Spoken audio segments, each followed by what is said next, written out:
Баршаңызға қайырлы күн достар. Мен бүгін сникерс тортының рецептімен бөлісетін боламын. Ең алдымен шоколадымызға май құйып микроволновкада ерітетін боламыз.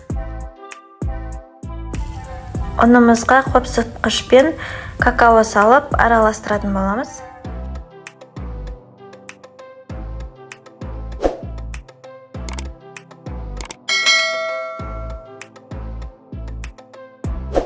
Жұмыртқамызбен қантты араластырып, суыған шоколадымызды құямыз. Ыстық шоколад құюға болмайды.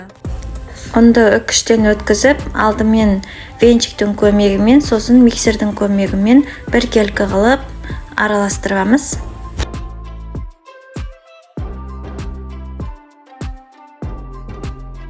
Тестамыз дайын болды.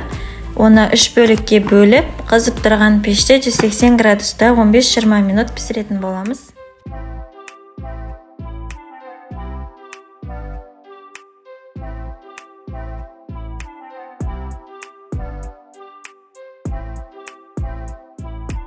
Міне біздің бисквитіміз дайын болды.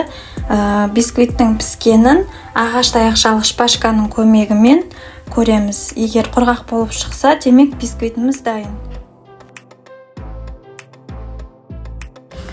Енді кремді жасауға кірісеміз. Салқын сливкемізді көпіргенше миксерлейміз. Үккіштің көмегімен сахарный пудраны өткізіп, қоюланғанша миксерлейміз.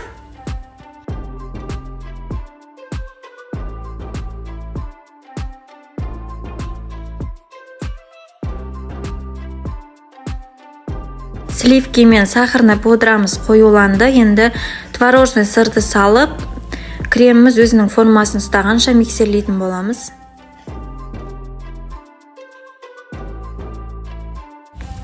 Екінші кремге бізге вареный сгущенка мен орех қажет.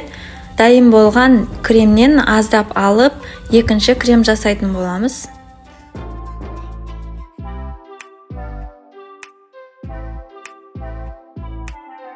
Келесі кремін жасауға кірісеміз. Мен жан-жағына салфеткаларды қойдым балғанбас үшін және кальцоны қолданамын тортымызды құрастыруға.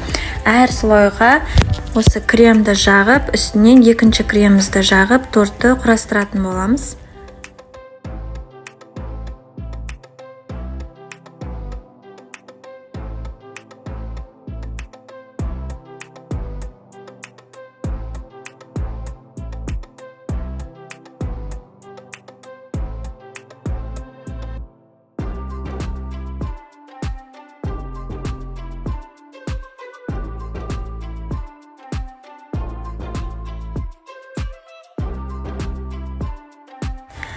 Сыртын тегістеп 3-4 сағатқа тоңазытқышқа саламыз.